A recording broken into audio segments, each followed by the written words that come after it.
बिस्मिल्लाहिर्रहमानिर्रहीम। शुरू अल्लाह के पाक नाम से जो नहायत मेहरबान और रहम करने वाला है। मेरे रब की दी गई नेमतों का, रहमतों का, बरकतों का हर लम्हा हर घड़ी शुक्र अदा करके ज़िंदगी गुजारनी चाहिए। अस्सलाम वालेकुम ख़वातीन व हज़रात and a very good afternoon to all of you. दिल की गहराइयों से वीकेंड एट होम की प्रोग्रामिंग में हम आपको वेलकम कहते हैं। और आज सैटरडे में आपकी मुलाकात होती है हमारे वीकेंड एट होम के फैमिली मेम्बर्स और फिर कुछ ऐसे मेम्बर्स जिनको हम बुला के बहुत कुछ जानना और सीखना चाहते हैं। और ख़वातीन हज़रात, वक्त के साथ साथ हम देखते हैं, मुझे तो ऐसा लगता है हर दौर में ही हर शख्स को स्ट्रेस रहता है, एंजाइटी रहती है। छोटे बच्चों से पूछें तो उनको पेपर्स की होती है एंजाइटी, यंगस्टर्स से पूछें तो उनको अपने करियर ऑप्ट करने की एंजाइटी होती है, बड़ों से पूछें तो उनको जॉब की या घरेलू मामलात से रिलेटेड एंजाइटी होती है। और अपने बड़े बुज़ुर्गों से अगर पूछते हैं, बुज़ुर्गों से पूछे तो उनको ये स्ट्रेस होता है या ये टेंशन होती है कि छोटे जो हैं वो फ़लाँ काम सही तरह नहीं करे। सो हर लेवल पे मुझे लगता है स्ट्रेस होता है। लेकिन पॉजिटिव अगर आप सोचते हैं और ज़िंदगी को सही अंदाज से गुजारने का ढंग और सलीका जान लें तो मुझे लगता है ये स्ट्रेस और एंजाइटी बिल्कुल ख़त्म हो सकती है। कम तो हो ही जाएगी और ख़त्म भी हो सकती है। सो आज हम सादी अरशद साहिबा के सेगमेंट में कलर्स के हवाले से भी बात करेंगे। Colours play a very integral role आपके इन्वायरमेंट को पॉजिटिव करने में। आप देखें कि जो आप होटल्स में जाते हैं तो होटल्स के जो रूम्स होते हैं उनको बड़ा प्रॉपर तरीके से, एक बड़े ऑर्गेनाइज तरीके से डेकोरेट किया जाता है और उसमें कलर्स का ऐसा इस्तेमाल किया जाता है कि जब आप एंटर हुए तो एक हालांकि वही बेड है, वही कुर्सी है, वही आपको सोफ़ा मिलेगा, वही लैंप उसी तरह का जो आपके घर में, वही पर्दे जो आपके घर में भी होंगे। लेकिन क्या ऐसी वजह है कि एकदम से जब आप किसी होटल के 5 स्टार होटल के रूम में जाते हैं तो एकदम से you feel so relieved and relaxed. It is because of the fact कि उसके कलर्स इस तरह के होते हैं। फिर आप रेस्टोरेंट्स में देख लें, आप किसी चाइनीज़ रेस्टोरेंट में जाएँ तो उसका कोई और एक डेकोरम होता है। फिर आप किसी और हाई टी वाली जगह पे। सो आज कलर्स के हवाले से बात करेंगे कि हम अपनी ज़िंदगी में कौन से कलर्स इस्तेमाल करके अपनी स्ट्रेस को कम कर सकते हैं, एंजाइटी को कम कर सकते हैं। अच्छा जी, उसके अलावा आप पीटीवी होम के ऑफिशियल फेसबुक पेज पे वीकेंड एट होम का जो वीडियो टीज़र है उसके ज़रिए हमसे रब्ता करके कोई सवालात करना चाहिए, मोर देन वेलकम। और पोस्टल एड्रेस है जी 21 महमूद गजनवी रोड लाहौर, हमारा पोस्टल एड्रेस, जिसके ज़रिए आप हमें लेटर्स और ख़तूत और कार्ड्स सेंड कर सकते हैं। या आप में कोई टैलेंट है तो वो भी हमारे साथ शेयर कर सकते हैं। अब हम शेफ अनम की तरफ बढ़ेंगे and she is looking pretty in red. Red भी ये रेडिश है। अस्सलाम वालेकुम। वालेकुम सलाम। हाँ जी, काइंड ऑफ रेड और थोड़ा सा रेड का बड़ा भाई है। हाँ, मैरून और रेड का मिक्स बाजी है बल्कि रेड। हाँ, बाजी बड़ा भाई। हाँ, बड़ा भाई। But it's a very very बहुत एक वो चीखता हुआ कलर भी नहीं है, बड़ा सटल और बहुत प्यारा कलर है माशाल्लाह। अच्छा जी, क्या होने वाला है बताएं। आज जी हम स्नैक में बना रहे हैं chicken potato croquettes. Main course में आज हम बनाएंगे black pepper chicken with egg fried rice और ड्रिंक में आज हम बनाएंगे बनाना आइसक्रीम शेक। क्योंकि वेदर चेंज हो रहा है तो मैंने कहा कि आइस डालने के बजाय हम थोड़ी सी आइसक्रीम उसमें ऐड कर देते हैं ताकि उसको एक ठंडक भी मिल जाए और प्लस जो है चीनी का कंटेंट भी जो है वो उसमें से माइनस हो जाए। बिल्कुल सही। और ये हम फिर रेसिपी जो है बीच बीच में पहले सेगमेंट में भी और साथ साथ आपसे शेयर करते रहेंगे। प्रेजेंटेशन एंड में इंशाल्लाह होगी। अब जरा सादी अरशद को भी वेलकम करते हैं। अस्सलाम वालेकुम। वालेकुम अस्सलाम। कैसी हैं आप? अल्हम्दुलिल्लाह बिल्कुल ठीक। आपका कलर भी बहुत सूदिंग। Thank you. मैं तो कहूँगी आज आपका कलर बड़ा सूदिंग है, वेरी रिफ्रेशिंग। अच्छा, थैंक यू सो मच। और इसको one of the neutral colour में भी लिया जाता है ना। इट्स वेरी रिलैक्सिंग और एक बड़ा इट इज बड़ा काम सूदिंग जो है ये कलर होता है। अच्छा साथी, जिस तरह मैंने इंट्रो में भी कहा एंड देन आप NLP ट्रेनर भी हैं, कलर्स के हवाले से भी थेरेपी बताती हैं। कलर्स का कितना इंपॉर्टेंट रोल है और स्टार्स का कितना अमल दखल है कलर्स के साथ? अच्छा, कलर्स की अगर बात की जाए ना तो कलर्स और लाइट दोनों का बड़ा इंपॉर्टेंट रोल है। आपको पता है कि और जिस तरह वाइट और ब्लैक, तो वैसे इसको मैं कहती हूँ ऐसे कलर होते हैं, आप किसी कलर में वाइट को ऐड करते जाएंगे तो वो लाइट होता जाएगा, ब्लैक को ऐड करते जाएंगे तो वो डार्क होता जाएगा। सही। तो जो कलर्स होते हैं ना आपके इन्वायरमेंट में, अब जिस तरह हम इस इन्वायरमेंट में बैठे हुए तो आप देखेंगे कि वाइट भी है, गोल्ड भी है, ब्लैक भी है, हर कलर है।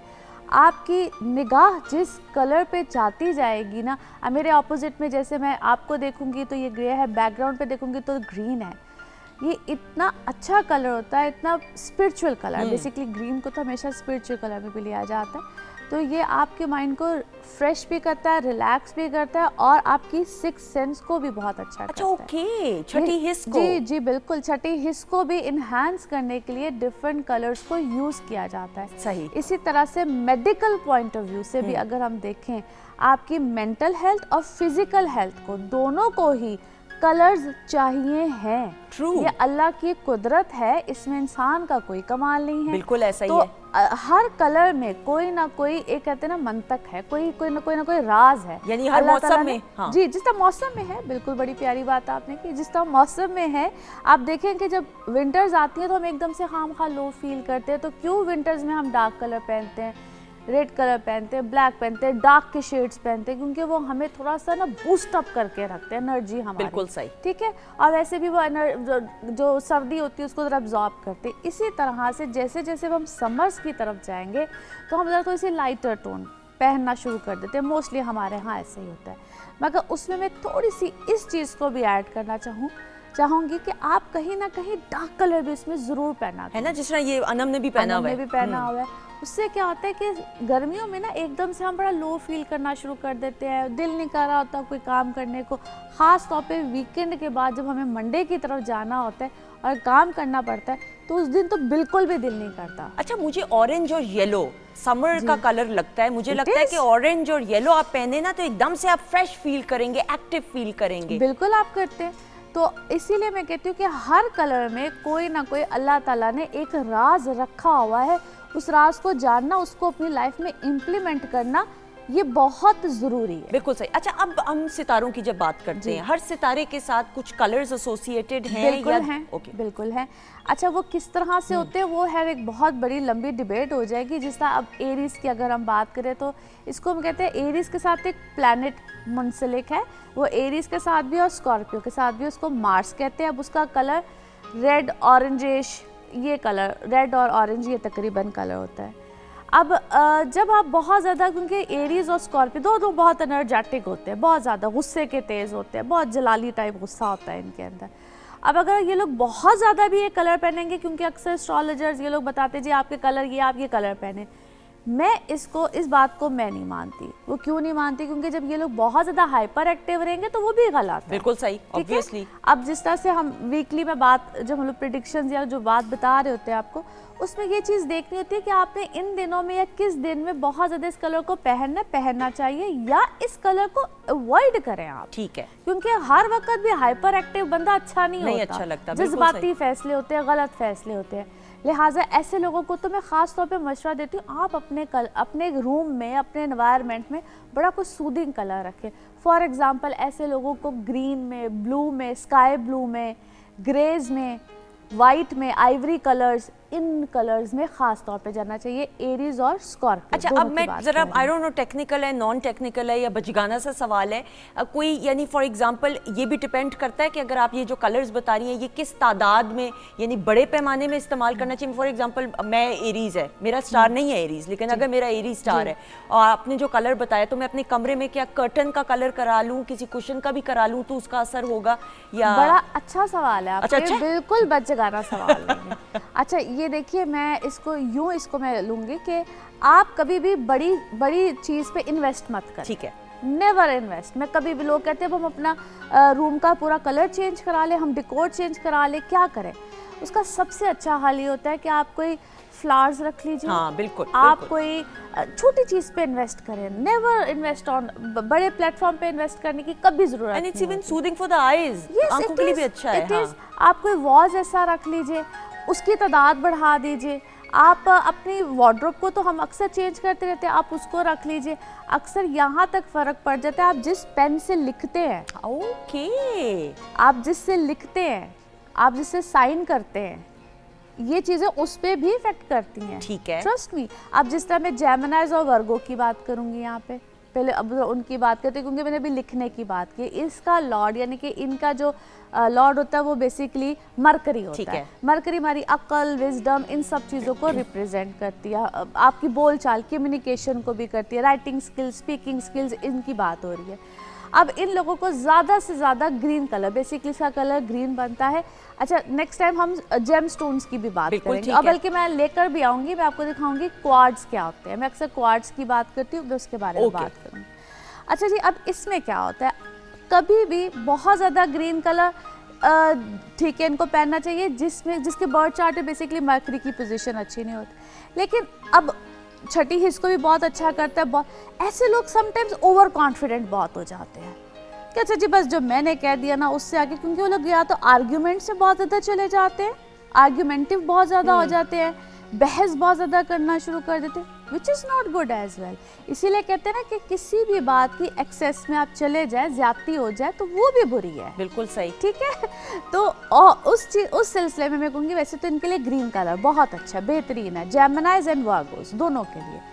लेकिन जब आपको लगे कि यार बहुत ज़्यादा बच्चा को या कोई शख्स बहुत बातूनी है और या हाइपर हो रहा है बहुत, है, हाँ। सेल्फ कंट्रोल ही नहीं है, सेल्फ कंट्रोल को ख़त्म करने के लिए ऐसे लोगों को चाहिए कि ये लोग ब्लैक कलर को यूज़ करें। ओके, और वो किसी भी फॉर्म में हो वो सकता किसी है। भी फॉर्म में हो ठीक सकता है, है। आप अपने कमरे में डेकोर कर लीजिए। अभी मैंने एक बड़ी छोटी सी एग्जांपल सिर्फ पेन की दी है, हाँ बिल्कुल। इसीलिए दी है कि ऐसे लोग अपनी पेन को जो यूज़ करें या अपने पास रखें कोई किसी भी शक्ल में। इसीलिए मैंने क्वार्ट्स की बात की, क्योंकि मैं नेक्स्ट टाइम वो भी लेकर इंशाल्लाह, आऊँगी, इंशाल्लाह। दिखाऊंगी आप लोगों को। आप अपने पास ब्लैक कलर को ओके, रखिए। बिल्कुल सही। और जिनको लगता है कि वो कम्युनिकेटिव नहीं है, बात ज़्यादा नहीं होती है, बहुत प्रॉब्लम होती है, कम्युनिकेट नहीं कर पाते, लाजमी अपने पास ग्रीन कलर को बिल्कुल सही। अच्छा जी, अब दोनों नेक्स्ट। चीज़ों के हल बता दिए ना, ज़्यादा के भी, एक्सेस भी और कम भी उस सूरत में भी। अब इसी तरीके से हम बात करेंगे टॉरस और लिब्रा की। अब इनका जो लॉर्ड है वो वीनस है, ठीक है। White colour is excellent for them, white, Ivory colours, of white colour, ये सब कलर्स इनके लिए बेहतरीन होते हैं, ठीक। अब जिन लोगों की लाइफ में बहुत ज़्यादा जो लोग आर्टिस्ट होते हैं, ये सब जो आर्टिस्ट माइंडेड होते हैं, बहुत ज़्यादा क्रिएटिव होते हैं, लेकिन अब कुछ लोग होते हैं बहुत ख्यालाती दुनिया में रहते हैं, ऐसा ही है, इमेजिनरी दुनिया बहुत ही ज्यादा इमेजिनरी ना। इतनी ज़्यादा होती है कि उनको अपने पर कंट्रोल ही नहीं होता, ठीक है। और दूसरा विद ड्यू रिस्पेक्ट सबको कहूँगी कि कुछ लोग बहुत ज़्यादा इतने ज़्यादा इमेजिनेशन में जाने की कोशिश करते हैं कि खुदा न खास्ता वो किसी नेगेटिव, अब मैं ड्रग्स की बात करूँगी तो उसमें मेडिसिन वगैरह कुछ भी आता है, कुछ भी because they want to think, उनको बस सोचने के लिए वो लम्हात चाहिए, उनको इमेजिनेशंस चाहिए, कोई ऐसा माहौल चाहिए, क्रिएट करना होता है, यानी फिर उनको कुछ ओवर भी। क्रिएटिव या ओवर थिंकिंग ओवर करते हैं। क्रिएटिव, ओवर थिंकिंग, इस तरफ चले जाते हैं। अब उस चीज़ को रोकने के लिए क्या चीज़ ज़रूरी है, they should use blue colour. Okay, वो ब्लू कलर पर ब्लू कोई लाइट ब्लू या dark blue, okay, light blue भी कर ले, कोई मसला नहीं, बट ब्लू कलर आपको क्या करता है, रोकता है। एक ब्लू कलर और एक ऑरेंज कलर, ये दो कलर उनके लिए बहुत अच्छे हैं। वो आपको ना कहते हैं दिमाग को ज़रा थोड़ा सा एक म्यार पे रखते हैं, बहुत ज़्यादा एक फैंटेसी में नहीं लेकर जाते। दूसरी इनके लिए थेरेपी क्या है, अपने आप को रोशनी में रखें। ऐसे लोग बहुत ज़्यादा ना डार्क में रहना पसंद, अंधेरे में रहना Gloomy, पसंद gloomy, करते हैं। true. हाँ, वो कहते हैं बस अंधेरा अच्छा लग रहा है जी, अंधेरा। और आपके इर्द गिर्द के लोग जब ऐसे लोगों को महसूस करें तो it's a alarming point as well कि ऐसा बंदा डिप्रेशन, एंजाइटी का शिकार है या उसको हेल्प की ज़रूरत है, आप उसकी हेल्प भी करें। इर्द गिर्द के लोगों को भी चाहिए होता है, ठीक है जी। उसके बाद अब आ जाते हैं कैंसर। सिर्फ कैंसर अकेले की बात करेंगे क्योंकि इसका लॉर्ड बेसिकली मून होता है। अब इनके अंदर मूड स्विंग्स किस तरह से देखे जाते हैं, आप अक्सर कैंसेरियंस ये बताएंगे भी, जब चांद चढ़ता है ये बड़े अच्छे फ्रेश होते हैं। 15 तारीख चांद के बाद इनके मूड स्विंग्स एक अजीब से डाउनफॉल की तरफ जाते हैं, इनके लड़ते हैं, झगड़ते हैं, खुद से आवाज़ार हो जाते हैं। और अक्सर ये लोग ये भी महसूस करेंगे कि ये लोग बड़ी जल्दी बीमार भी हो जाते हैं, जितने भी कैंसेरियंस होते हैं। वेरी बात में करते, रोना पहले आता है, बहुत जल्दी बड़े इमोशनल से लोग होते हैं, ठीक है। इनके लिए वैसे तो कलर वाइट बहुत अच्छा है, आइवरी के शेड्स बहुत अच्छे हैं, ग्रे का शेड बहुत अच्छा है, लेकिन जो लोग ओवर सेंसिटिव होते हैं ना, इन लोगों के लिए रेड कलर बहुत अच्छा है, ठीक है, पिंक कलर बहुत अच्छा है, इन लोगों के लिए ऑरेंज कलर बहुत अच्छा है, ठीक है। इन लोगों को अपनी लाइफ में, क्योंकि ये कलर इनको स्ट्रेंथ देता है, स्ट्रॉन्ग करता है, इमोशनली स्ट्रॉन्ग करता है। So it is very important कि ये लोग ऐसे कलर्स में रहें। अदरवाइज ये हर वक्त ओवर सेंसिटिव, किसी से बात करने का कॉन्फिडेंस, ये सब चीज़ें इनको तंग करती हैं, ठीक है। और वैसे भी ये मैं जो ज़ोडिक साइन के हवाले से बता रही हूँ वो तो बिल्कुल ठीक है, लेकिन आम जिंदगी में भी जिन लोगों को ये प्रॉब्लम्स रहती हैं वो ज़रूर इन कलर्स के मुताबिक कभी ये चीज़ को आजमा के देखें, आप लोग अपने अंदर बहुत अच्छी तब्दीली महसूस करें। बिल्कुल सही, बिल्कुल या सही। आम जिंदगी में भी ये चीज़ों को कभी आप आजमा के देखें, you feel very positive change in your life. सही। अच्छा, जरा शेफ अनम की तरफ भी बढ़ते हैं, थोड़ी सी ब्रेक आपको भी देंगे, वो मैं समझ जाती हूँ वो मुझे टोन से। अच्छा जी अनम, ये क्या कुछ हो रहा है, कोई एक रेसिपी शेयर करें। जी मैं आपके साथ पहले चिकन पोटैटो क्रॉकेट्स की शेयर कर लेती हूँ रेसिपी। सिंपल, हमने 1 kg के करीब जो है आलू लिए हैं, उनको बॉईल कर लिया है। अलग से चिकन लिया है तकरीबन ½ kg के करीब, उसको जो है बॉईल करके नमक और काली मिर्च डालकर उसको श्रेड कर लिया है। अब ये प्रोसीजर बेसिकली 2 लेवल्स में जाएगा। ओके। अच्छा, सबसे पहले लेवल क्या है कि आपने चिकन को जो श्रेड कर लिया है उसके अंदर आपने 1 से 2 टेबलस्पून ऑयल डालना है। उसमें आपने अनियन को एक मीडियम साइज़ का उसको चॉप करके आपने उसको सौते करना है। बस इतना सौते करना है कि लाइट वो ट्रांसलूसेंट हो जाए, लेकिन हल्का सा कलर चेंज कर ले। ठीक है। उसके बाद आपने उसके अंदर ऐड ऑन कर देने हैं चिकन जो श्रेड किया हुआ है। साथ में हमने उसके अंदर 2 टेबलस्पून के करीब जो है बटर ऐड कर देना है। 2 टेबलस्पून इसमें मैदा जाएगा, ½ कप इसमें मिल्क जाएगा, गार्लिक पाउडर जाएगा, ब्लैक पेपर जाएगी और कुटी हुई लाल मिर्चें जाएंगी। अब इसको अच्छी तरीके से मिक्स कर लेंगे तो ये एक थिक सा जो है बैटर सा बन जाएगा। वो आपने उसको ठंडा करना है। ठंडा करने के बाद आपने उसको आलूओं में अच्छी तरीके से मिक्स कर लेना है। उसके बाद आपने सबसे पहले इसको मैदा लगाना है, फिर आपने इसको अंडा लगाना है, फिर कॉर्नफ्लावर लगा के आपने इसको एक शेप में, जैसे कि मैंने ये एक शेप बना के रखी हुई है। हाँ, गोल गोल वाली ना, लंबी जो जी, थोड़ी। बिल्कुल। और जो कॉर्नर्स हैं वो थोड़े से आप कह लें कि राउंड फॉर्म में करने हैं, ताकि दिखाइएगा जरा शॉट ये उसको भी। थोड़ी हाँ। क्रॉकेट वाली जो है एक लुक दी जाए। ठीक है। तो सिंपल आप इसको जो है बनाकर 2-3 दिन के लिए फ्रिज में रख सकते हैं, बट फ्रीज नहीं कर सकते क्योंकि इसमें पोटैटो है। ओके, मैं वही कहने लगी थी, फ्रीज नहीं कर सकते। फ्रीज नहीं कर ठीक सकते है। क्योंकि पोटैटो को जब आप फ्रीजर से निकालेंगे तो वो पानी छोड़ देगा और वो फिर हैंडल नहीं होंगे। वो कुछ अजीब सा कुछ जी, जरा बिल्कुल बन जाएगा। और हाँ। एक चीज़ जो मैं ऐड करना बताना भूल गई, वो ये है कि आपने इसके अंदर 2 एग योक्स भी ऐड करनी है, सिर्फ एग योक्स। और जो कोटिंग करेंगे वो सिर्फ हम एग वाइट की करेंगे। ओके, और कोटिंग उसके बाद सफेदी की अंडे की करेंगे। जी। और एग योक यानी जो पिलाहट है उसको क्या कहते हैं उर्दू में, एग योक्स को? अब मैं भूल गई हूँ। जर्दी। जर्दी, हाँ, वेरी गुड, शाबाश, 10/10 आप दोनों को। जर्दी को आप अलग करके पहले मिक्स कर लेंगे, बिल्कुल, और कोटिंग आप करेंगे उससे सफेदी से। बिल्कुल बिल्कुल। ठीक है। और उसके बाद आप बेशक अपने घर में खुद से ब्रेड क्रम्स बना लें, या कोई भी पेनको ब्रेड क्रम्स ले सकते हैं, या जो बिल्कुल ही फाइन ब्रेड क्रम्स होते हैं वो भी यूज कर सकते हैं। एक्सीलेंट, आप बना रही हैं, फिर प्रेजेंटेशन भी दिखाएंगे। जी, जी बिल्कुल। सादिया, बाकी सितारे। अच्छा जी, अब हम आएंगे कुछ सेजिटेरियस और पाइसेस की ठीक है। तरफ, क्योंकि सेजिटेरियस और पाइसेस दोनों का लॉर्ड जुपिटर होता है। बेस्ट कलर फॉर देम, जो इनको अच्छा रखता है, सूदिंग रखता है, पॉजिटिव रखता है, या बेस्ट होता है ठीक है। इनके लिए, दैट इज़ येलो, गोल्ड का colour, yellow colour, golden colour. और जितने भी, ये पूरी फैमिली ही इसमें येलो की पूरी फैमिली आ जाती है, या गोल्ड की फैमिली आ जाती है। अब इम्पॉर्टेंट बात ये कि ये तो जिस तरह मैंने कहा कि इनके लिए बड़ा अच्छा है, बेस्ट कलर है, but on the other side ये कलर भी स्पिरिचुअलिज्म के लिए, पॉजिटिविटी के लिए बहुत अच्छा है। लेकिन अगर फ़र्ज़ कीजिए इसकी भी, अगर मैं कहूँगी, ये कुछ लोग होते हैं जी बहुत ही ज़्यादा अपनी लाइफ में कहते हैं जी येलो येलो में ही रहना है, गोल्डन में रहना है, क्योंकि ये किंगली पोजीशन भी रहता है। गोल्ड कलर के बारे में मैंने पहले बताया था, जो लोग, क्योंकि it's a sign of king, ठीक है, किंगली बिल्कुल। पोजीशन भी रहता है। अच्छा जी, अब बहुत ज़्यादा भी जब कहूँगी ना ये गलत है, तो ऑन द अदर साइड, जिस अगर ये लोग अपनी लाइफ में बहुत ज़्यादा लो फील कर रहे हो, या इस तरह से फील कर रहे हो, या ये ओवर पोजेस्ड हो जाते हैं, अपनी चीज़ को कहेंगे बस ये हमारी है, किसी को हम दे नहीं सकते, which is actually wrong on the other side. इन लोगों को जब ऑपोजिट में जाना हो, या ये चीज़ एक्सेस में फील कर रहे हो, तो इनको चाहिए कि ये लोग सिल्वर के शेड में जाएं। ओके, सिल्वर का शेड हो, वाइट का शेड हो, यहाँ तक कि ब्लू का शेड हो, ये लोग भी इस तरफ जाएं, अपने कमरे की डेकोर में इस तरह की चीज़ों को रखें। और अगर आप लोग बहुत ज़्यादा लो फील कर रहे हैं, या जब आपको हाइपर चाहिए, हाइपरनेस अपने अंदर चाहिए, फिर येलो के शेड को, गोल्ड के शेड को, इस तरह के शेड। जो लोग बहुत हाइपर होते हैं वो सिल्वर में चले जाएं, ऑपोजिट इस तरीके से करना ठीक है। अच्छा जी, फिर उसके बाद आ जाते हैं कैप्रिकॉर्न और एक्वेरियस। बिल्कुल सही। कैप्रिकॉर्न एक्वेरियस जो हैं, इनका लॉर्ड सैटर्न होता है। Black is the best colour for them, क्योंकि उनके मुताबिक ब्लैक कलर सबसे बेस्ट होता है।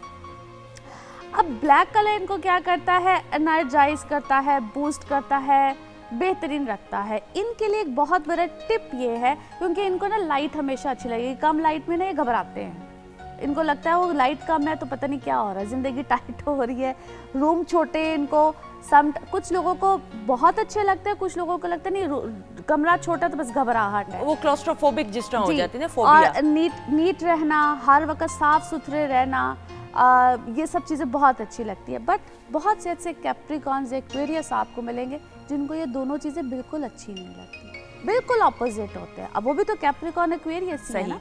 हाँ, जिस तरह मैंने कहा एक तो बर्थ चार्ट से देखा जाता है। अब ऐसी सूरत में इन लोगों को क्या करना चाहिए? इन लोगों को अपनी जिंदगी में येलो कलर यूज करना चाहिए। Yellow is the best colour for them. Yellow की जितनी भी टोन्स है या जितनी भी आप फैमिली कह लें, अपने अब मैंने जिस तरह कहा कि कभी भी बड़े लेवल पे आप अपने ऊपर प्लीज़ कभी भी स्पेंड ना करें, छोटी छोटी चीज़ों में अप्लाई करें।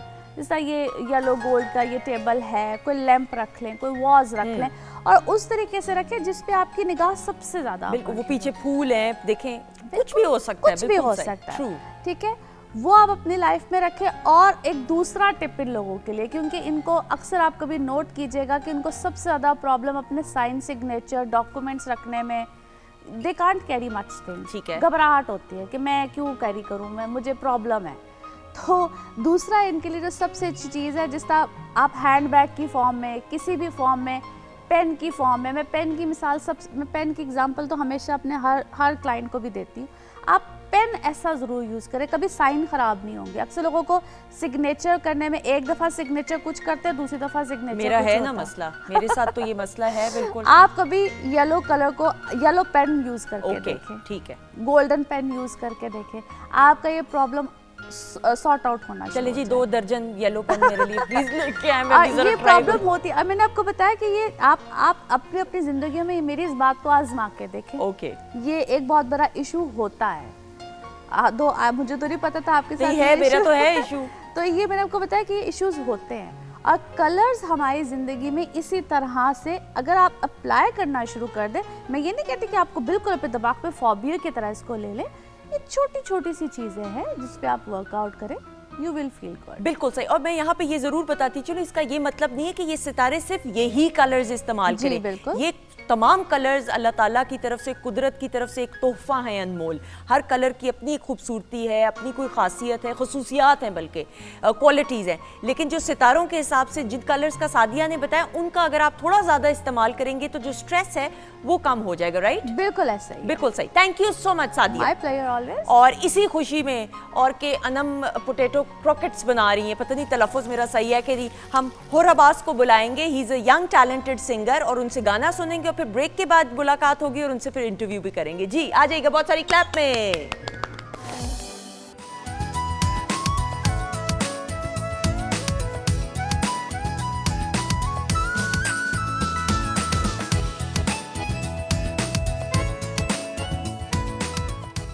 जी वेलकम बैक वंस अगेन ख़वातीन हज़रात, खुश आमदीद एक बार फिर वीकेंड एट होम की programming Pakistan television network Lahore centre से आप देख रहे हैं। और ब्रेक पर जाने से पहले भाई और पीटीवी की रवायात, और ये जुमला मैं बोलना चाहती हूँ, बोलते रहना चाहती हूँ कि पीटीवी की रवायात को बरकरार रखते हुए यंग टैलेंट को हमेशा प्रमोट किया जाता है, और सिर्फ सिंगिंग के शोबे में नहीं और भी शोबों में। लेकिन इस वक्त ब्रेक पर जाने से पहले हुर अब्बास की आवाज़ में बहुत खूबसूरत सा हमने गाना सुना। He is a very talented singer माशाल्लाह से, और इनकी आवाज़ में वो एनर्जी और पावर नज़र आती है। इनको वेलकम करते हैं। अस्सलाम वालेकुम। वालेकुम अस्सलाम। अच्छा, वैसे मेरी कभी फम्बलिंग नहीं हुई है, आपके तारुफ में ही फम्बलिंग हो रही है, क्या मसला है आपका?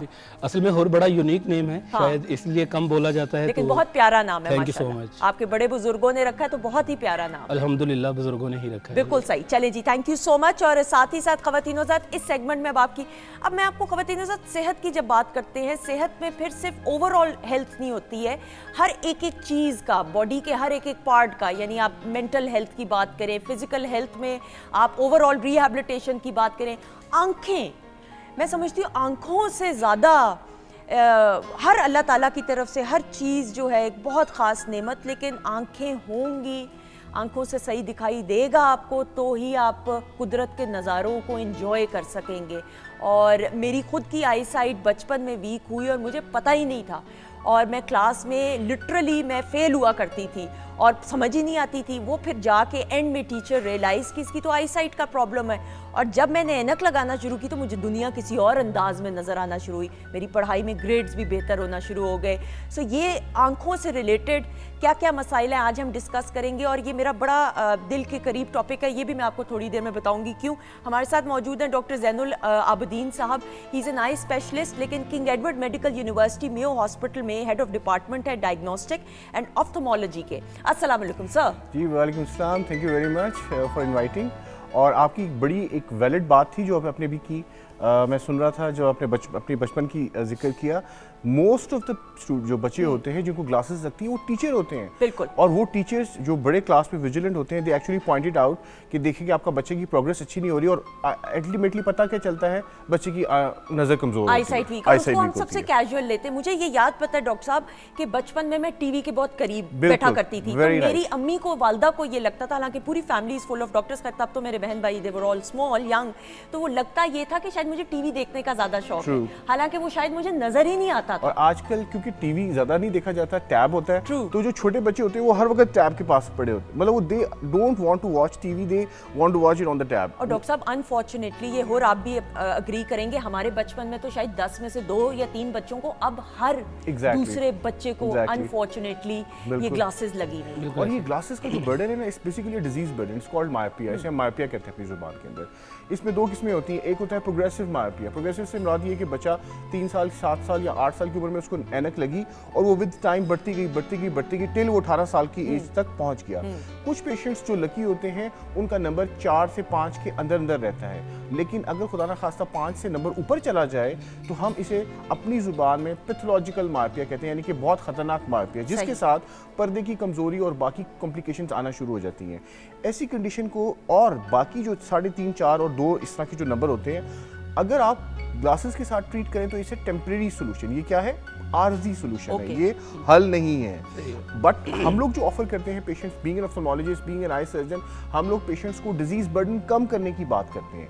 तो हमारे पास सबसे लेटेस्ट एग्जामिनर लेजर होती है, जिसके साथ आप ग्लासेस चंद सेकंड्स के अंदर हमेशा के लिए ऐनक से हमेशा के लिए छुटकारा मुमकिन हो सकता है। यानी लेजर जो है डॉक्टर साहब, मुझे डर लगता है, मैं आंखों की शुआएं। देखिए अब मेरी बात सुनिए, ये सबसे कॉमन, आपको नहीं, पूरी दुनिया में 99.9% जो मीडिया पर्सन्स और इस तरह के जो लोग, उनको ये पहली क्वेश्चन ये होता है कि जी we are afraid of it, they are phobic of it. अब इसमें मैं आपको बताता हूँ, जो लेटेस्ट ट्रेंड्स हैं उसमें आपकी आंख के ऊपर कोई स्पेकुलम या कुछ चीज़ नहीं लगानी, ठीक है। आपकी आंख को सामने सिर्फ एक लाइट के अंदर आपको दिखाया जाएगा, और चंद सेकंड्स के अंदर, जिसमें आपको हम गिन के मतलब बताएंगे, और आपको हाथ भी नहीं, इट्स ऑल रोबोटिक, कोई हाथ नहीं लगाना, सारा काम ऑटोमेटिक, और उसके अंदर 6 एक्सिस के अंदर, यानी कि 6 जोन के अंदर रोटेशन, यानी आंख रोटेट होती है तो आंख पेशेंट दबा लेता है तो पीछे चली जाती है, पुल आउट करता है तो राइट लेफ्ट, 6 एक्सिस के अंदर वो उसको ट्रैक कर रहा होता है। सो इस कारण इसे हम अपनी जुबान में आईलेसिक कहते हैं। सो वी डू इट, और उसमें जस्ट सेकंड्स के अंदर फॉरएवर, विदाउट एनी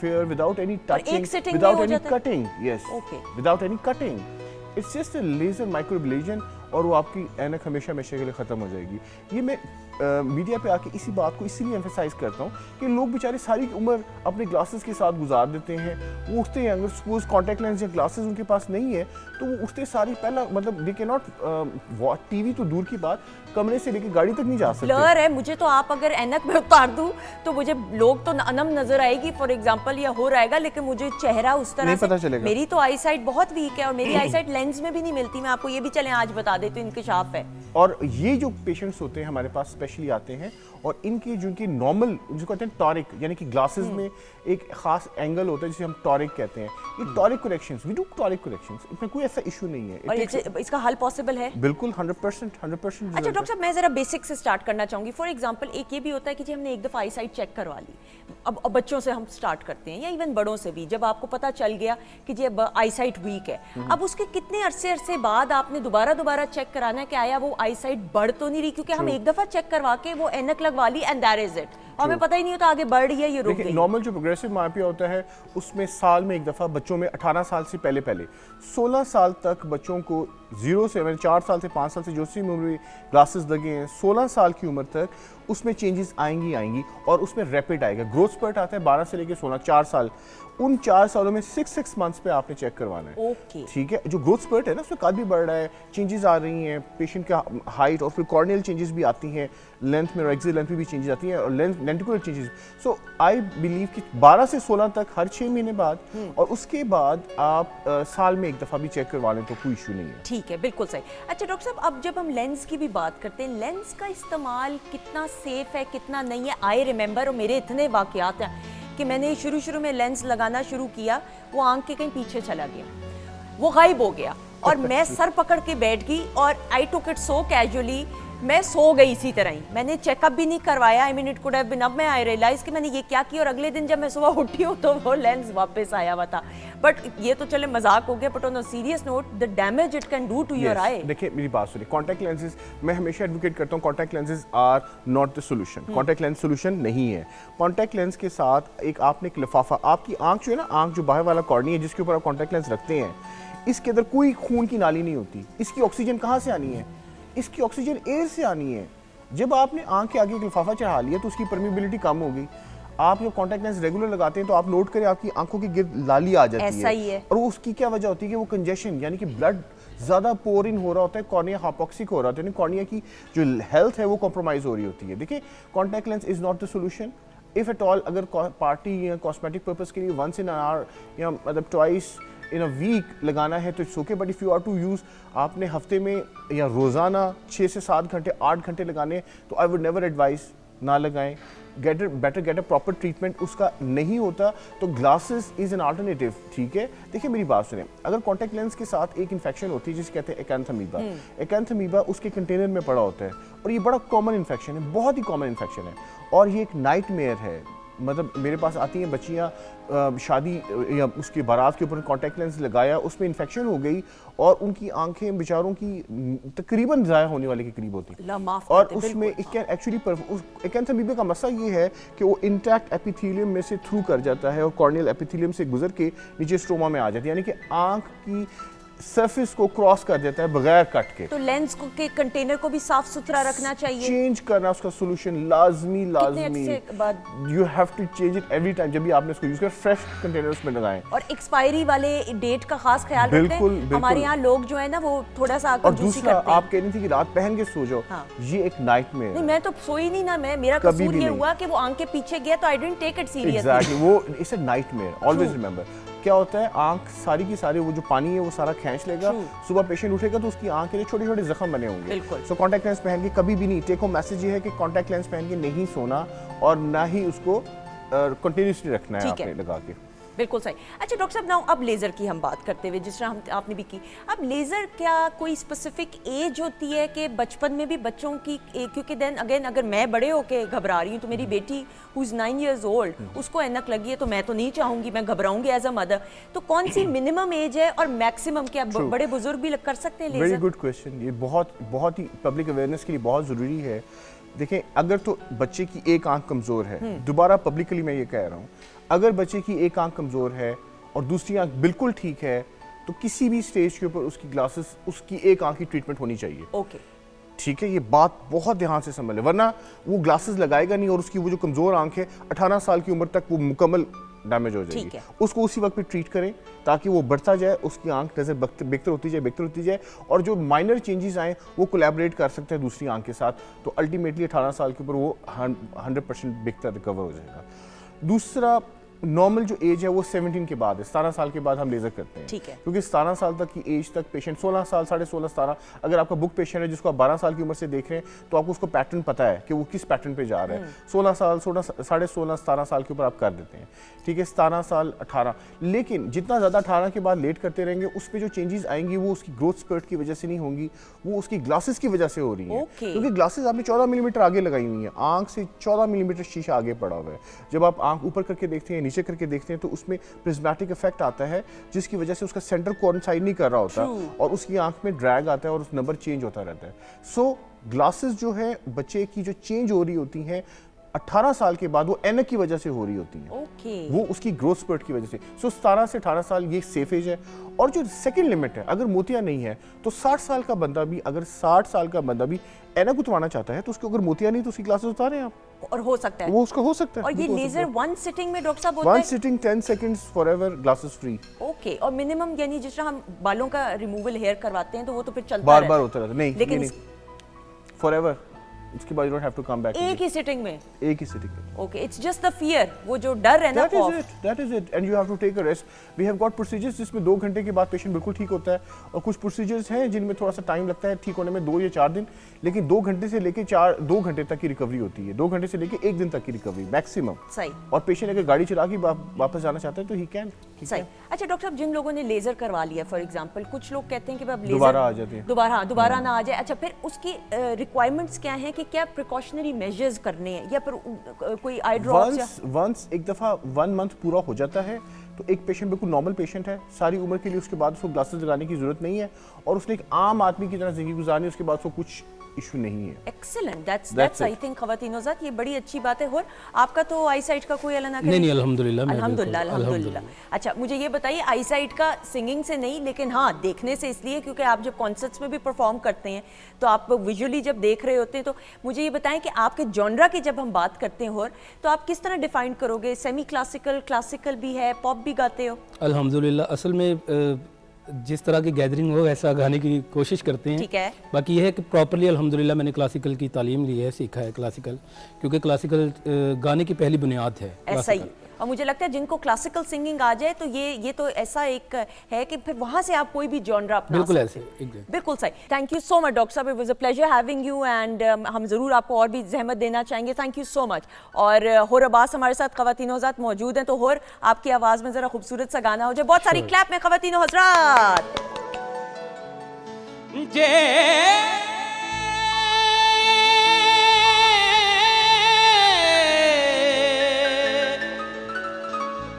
जे जांदा छड़ जान सुती नू एक पल भी न लम्मे पैंदी नींदर नाल में प्यार न कर दी मेरी जान नाए दुख से टुर देनू मैं टुरन न दे दी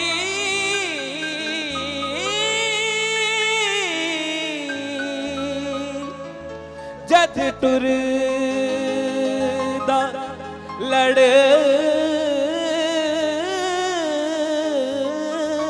पड़ ले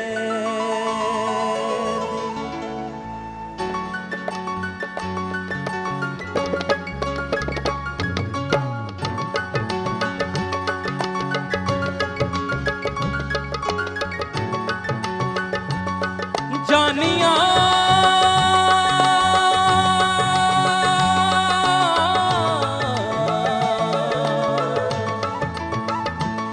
हानिया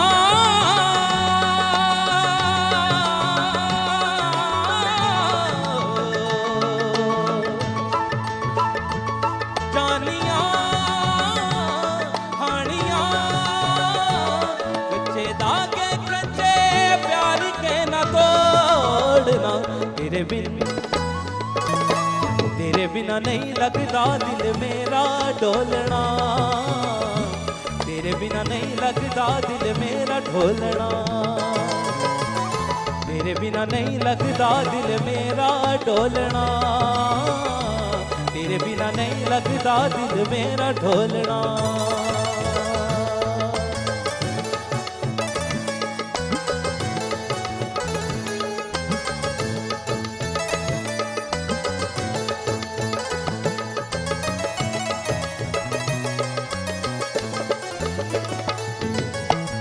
कुछ नहीं पास मेरे, सब कुछ ले गया तू, छोड़ गया बस यादें।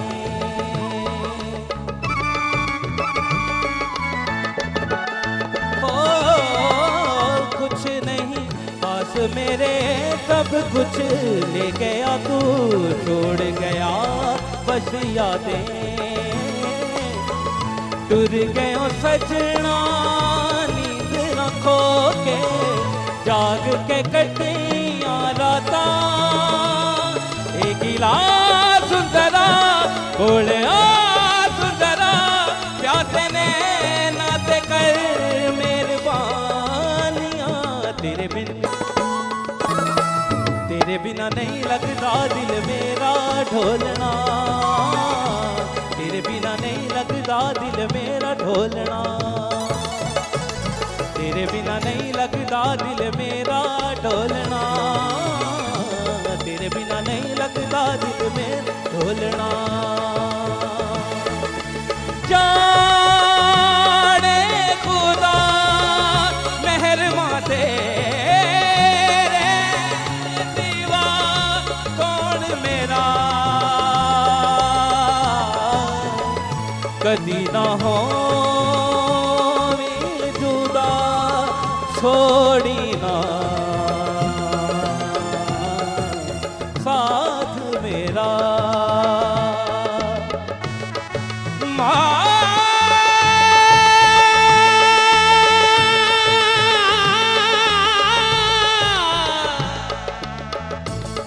माया वे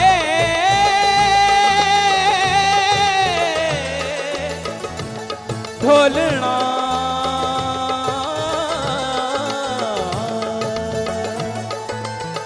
दसा मागा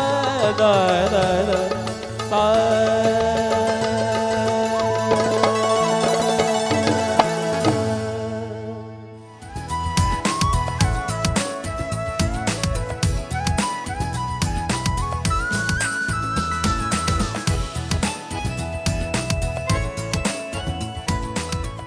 ख़वातीन हज़रात खुश आमदीद, वेलकम बैक वंस अगेन। और ब्रेक पर जाने से पहले होर अब्बास की आवाज़ में लाइव सिंगिंग हमने सुनी, एक्सेलेंट, होर वेरी पावरफुल वॉइस, माशाल्लाह माशाल्लाह।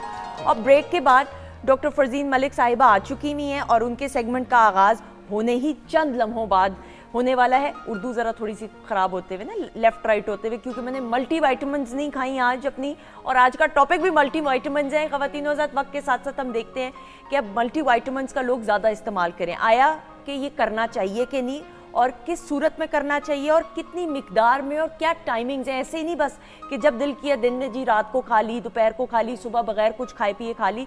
ये बड़ी बैड हैबिट्स हैं जो हम वक्त के साथ साथ डेवलप कर रहे हैं। इसको आज डिस्कस करेंगे। वेलकम करते हैं डॉक्टर फरजीन मलिक को। अस्सलाम वालेकुम। वालेकुम अस्सलाम, क्या हाल है सुंदर? अल्लाह का शुक्र, you looking lovely. Thank you and I could say the same for you. Thank you so much. तो बेचारा होर कहाँ गया? वो हैंडसम लग सकता है, वो लवली नहीं लग सकता। नहीं रहने दो, होर आप बस जो काम है वो वही करो बेहतर है। कोई नहीं। अच्छा, मल्टीविटामिन्स आप लेते हैं कि नहीं? मैं थोड़े बहुत लेता हूँ। तो बताओ, अच्छी बात है, मैं तो खाती हूँ भाई। नहीं, मैं इतना वैसे कॉन्शियस नहीं हूँ अल्हम्दुलिल्लाह। ठीक है, लेकिन खाने पीने का ख्याल रखते हो? अल्हम्दुलिल्लाह। अच्छा, डॉक्टर साहब पूछें इससे क्या खाता है ये? आप नहीं पूछ सकते? नहीं, आप पूछे ना, आपका सेगमेंट है इसलिए। आप क्या खाते हैं? मैं अल्लाह की जो अल्लाह ताला ने घर पे खुराक रखी है वो सारी खा लेता हूँ कभी कभार। अच्छा मैं आपको अच्छा, एक मैं बात देसी बताऊं? टाइप हूँ नहीं, थोड़ा। मैं आपको बात बताऊं ना, सारी दुनिया वो खाती है, बिल्कुल। लेकिन आप क्या खाते हो? मैं कोशिश करता हूँ थोड़ा देसी टाइप का हूँ मैं, मतलब ज़्यादा बर्गर शवार में ऐसी चीज़ें नहीं खाता मैं, मतलब रोटी खाता हूँ और ब्राउन ब्रेड खाता हूँ, थोड़ा सेहत का ख्याल करता हूँ। वेजिटेबल्स और फ्रूट्स कितने खाते हो? सब्जियों का इस्तेमाल ज़्यादा करता हूँ, फ्रूट्स वैसे मैं अभी झूठ बोलूँ ज़्यादा नहीं करता, अच्छा, तो सब्जियां ज़्यादा खाता हूँ। चले फिर आज जो मैंने कुछ कहना है ना वो अपने पल्ले बांध के ना बहुत सारे नाजरीन की तरह घर लेके Done. जानी है। बिल्कुल सही जी डॉक्टर साहब। नाउ मल्टी मैंने इसीलिए कहा because he is a youngster हाँ। And most of the youngsters की यही रूटीन होगी ऑब्वियसली, तो then keeping that in mind, और वैसे भी जनरल पब्लिक एग्जैक्टली देखिए, सबसे पहली चीज़ तो ये है, जैसे अभी इनको मैंने पूछा कि आप क्या खाते हैं और ये सब कुछ, तो जो दुनिया में अप्रूवल जिस चीज़ का चल रहा है जो प्रिवेंटिव मेडिसिन के ऊपर है वो है कि 5 हेल्पिंग्स ऑफ वेजिटेबल्स और 3 हेल्पिंग्स ऑफ फ्रूट्स जो हैं वो लेना चाहिए। ठीक है, ठीक है। अब हम में से कितने लोग यहाँ पे बैठे हैं जो ये करते हैं और कितने लोग देख रहे हैं जो कि एक्चुअली इसको करते हैं? तो जब हमें, और इसका हम कई दफ़ा अपने आप को दोष भी नहीं दे सकते क्योंकि लाइफस्टाइल हमारा इतना तेज़ हो गया हुआ है और इतना इरेटिक है कि जिसकी वजह से अब हमें पता नहीं लगता, मतलब हम कैसे हर वक्त यही करते रहे कि या तो हम वेजिटेबल लाओ जी अब टाइम हो गया है सलाद की प्लेट का, लाओ अब फ्रूट की प्लेट का, तो इसलिए वो वाला सीन बड़ा मुश्किल है। तो इसलिए हम लोग अब ये बात करते हैं कि आप सप्लीमेंटल थेरेपी शुरू करें। हमारे जो आबाओ अजदाद थे उनका डिफरेंट लाइफस्टाइल था, हम लोगों का डिफरेंट लाइफस्टाइल है, सोना उठना खाना पीना, हम लोगों की डाइट में सोडा ज़्यादा है, चाय ज़्यादा है और ऐसी चीज़ें ज़्यादा हैं जो कि अगर कोई अच्छी खुराक हम खाते हैं तो उसको ऑब्जॉर्ब ही नहीं होने देती कई बार। Very well said. ठीक है, सो उसमें हमें एक चीज़ होती है मैक्रोन्यूट्रिएंट्स। अब मैक्रोन्यूट्रिएंट्स होते हैं प्रोटीन्स, कार्बोहाइड्रेट्स, फैट्स एक्सेट्रा।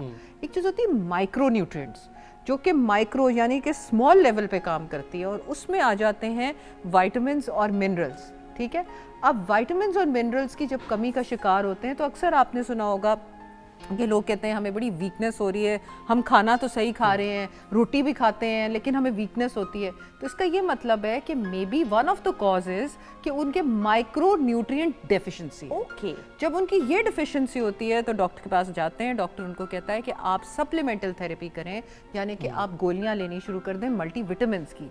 अब मल्टीविटामिन्स की गोलियां लेने का ये मतलब नहीं कि आप दवाइयाँ खा रहे हो, ये दवाई केमिकल नहीं है, ये मल्टीविटामिन है, ये टॉनिक है। ठीक है, किसी अच्छी कंपनी की अगर आप लें और वो खाएं तो आपको उससे फर्क पड़ सकता है। ठीक, सबसे पहली चीज जो है वो फूड सप्लीमेंट्स भी कहते हैं। Sorry to interrupt. Food supplements different होते हैं, इनमें से कई ओवरलैप भी करते हैं फूड सप्लीमेंट्स। ठीक है, अच्छा अब हम क्या करेंगे कि सबसे पहले तो जो इम्पोर्टेंट चीज़ है वो ये है कि अपनी विटामिन हमने किस टाइम पे लेनी है। विटामिन बी जो है सुंदर, वो सबसे इम्पॉर्टेंट है, वो नर्व रिपेयर में भी मदद करती है, वो आपके सेल्यूलर फंक्शन में मदद करती है, आपके बालों, स्किन, एवरीथिंग के ऊपर जो आप डेली परफॉर्मेंस दे रहे हो, जो आप चल फिर रहे हो। विटामिन डी आपकी नर्व्स की नाड़ों की रिपेयर करती है। ठीक है, अच्छा विटामिन बी का लेना बहुत ज़रूरी है एक्टिविटी के लिए और मेटाबॉलिज्म के लिए। अगर आप वेट लूज़ करना चाहते हो तो हम लोगों को हाई B12 के ऊपर डालते हैं थेरेपी के ऊपर, तो उसमें यह है कि विटामिन बी आपको एक्टिव करती है।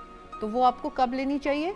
सुबह के टाइम। ओके, जब आपने ब्रेकफास्ट कर लिया तो उसके बाद आप विटामिन बी लें, उसके साथ आप विटामिन सी ले सकते हैं। ठीक है, कोई ऐसी दवाई थायरॉक्सिन के अलावा या डॉक्टर ने जो आपको कही हो वो नहार मुंह आपने खानी होती है, वो तो थायरॉक्सिन तो मेडिसिन है, लेकिन मल्टीविटामिन्स कहते हैं कि हमेशा कुछ खाने के बाद लेनी चाहिए। ओके, लेकिन बगैर कुछ खाए पिए नहीं, पानी के साथ ले लेनी। एग्जैक्टली, कई लोग सुबह उठते ही ले लेते हैं। हाँ, मैंने ये भी देखा है डॉक्टर साहबा लोगों को कि वो सुबह बगैर कुछ खाए पिए पानी के साथ। That's very wrong. स्पेशली जो आयरन सुबह सुबह उठ के खा लेते हैं उनके तो पेट में मड़ोड़े ही उठते हैं कि जिसकी कोई हद ही नहीं है और इतनी हवा भरती है कि पेनफुल हो जाता है। सो हमने जो चीज़ है हर चीज़ एक कायदे के मुताबिक लेनी है। उसके बाद विटामिन सी आप ले सकते हो साथ विटामिन बी के, और रात को एक मेडिसिन हो गई ये एक मल्टीविटामिन ये हो गई सी और बी, ये वाटर सॉल्युबल विटामिन्स हैं, यानी कि आपके यूरिन के थ्रू एक्सेस निकल जाएंगी। एक है फैट सॉल्युबल विटामिन्स जो है ए, डी, ई और के। ओके, ठीक है, ये जो है ये फैट्स के साथ लेते हैं, यानी कि खाने के बाद लेते हैं ताकि जो फैट्स होंगी वो उनको मदद करें एब्जॉर्ब होने में। बिल्कुल ठीक। ठीक है, और ये वाली जिस्म के अंदर जमा हो जाती हैं क्योंकि ऑब्वियसली यूरिन के थ्रू खारिज नहीं हो रही। जैसे विटामिन डी लोग जब एक्सेसिवली, हमने प्रोग्राम किया था, एक्सेसिवली लेना शुरू हो जाएं तो वो उनके फैट सेल्स में डिपॉजिट हो जाती है और उससे हाइपर विटामिनोसिस हो सकता है, जिसकी अलग प्रॉब्लम्स हैं। तो इसलिए आपने ये मेडिसिन अपने डॉक्टर से ख़ास तौर पे पूछ के लेनी है।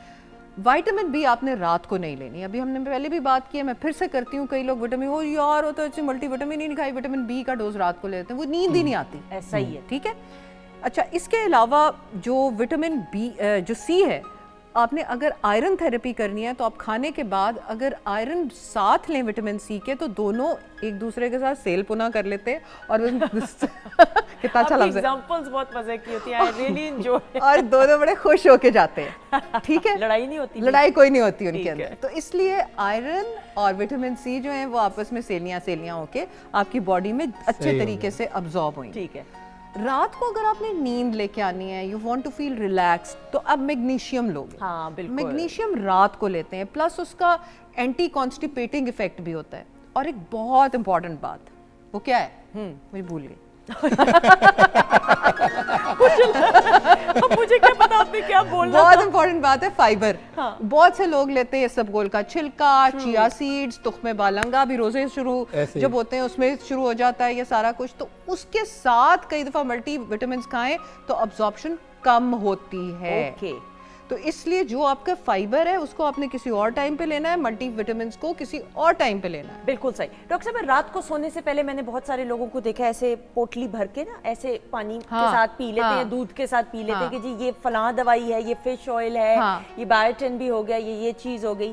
अब is it the right time? मुझे तो लगता है as a layman, I am not a expert और अ डॉक्टर, कि रात को तो सोने का वक्त होता है, तो उस आप टाइम पे आप बिल्कुल ठीक कह रही हो, आप लेम पर्सन नहीं हो, आप 50%, बल्कि अब आज मैंने 75% करा दे दिया है। तो ये है कि उसमें जैसे ओमेगा 3 है जो आती है ना सुंदर, एक ग्राउंड रूल बताती हूँ, कैपलेट्स होती हैं, ठीक है। यानी कि उनके अंदर ऑयल होता है और वो गोली के अंदर पता लगता है कि वो ऑयल है, Okay. उसको कैपलेट छोटी सी को कहते हैं, ठीक है। वो जो होती हैं हमेशा फैट्स के साथ और खाने के बाद लेनी चाहिए। ओके, ये निशानी होगी। हाँ ठीक है, क्योंकि उसके अंदर ऑयल बंद है, जाहिर है कोई लिक्विड चीज ही है ना, बंद है, पाउडर हो तो कैप्सूल में हो, ठीक है, तो वो उस वक्त खानी चाहिए। उसके साथ कई लोग एक लेते हैं CoQ10। ऐसा ही है। CoQ10 अमूमन हार्ट के लिए और डिफरेंट थेरेपीज के लिए, मसल रिपेयर के लिए देते हैं। तो अगर आप ओमेगा 3 के साथ CoQ10 मिला के लेंगे ना तो वो बेहतर होगा। रात के वक्त आप सिर्फ मैग्नीशियम रखें। ये जो पोटली है ये सुबह के वक्त खाने के बाद डिवाइड कर लें between after breakfast and after lunch. बिल्कुल सही। ये जरूर एक चीज जो है वो लाजमी अच्छा डॉक्टर साहब, एक ये भी है कि हम जब ये मल्टी वाइटामिन या विटामिन ले लेते हैं तो फिर हम जो नेचुरल ऑर्गेनिक खाना है उसको कहते हैं कि ये दवाइयाँ कवर कर रही हैं। अब ये कितना अनहेल्दी है? अनहेल्दी ही होगा, हेल्दी तो नहीं हो सकता कि आप दवाइयों पे तो ना बिल्कुल रिलाई करें और आप नेचुरल जो बिल्कुल sources आप ठीक कह रही हो। अव्वल तो हमारा होना ही ये चाहिए कि हम बोलें उसमें केल शेक्स होते हैं, उसमें खीरा तर का इस्तेमाल है, मूलियों का इस्तेमाल है, लेकिन हम लोग वो नहीं हर वक्त कर सकते, ठीक है, because of the high pressures that we have of life.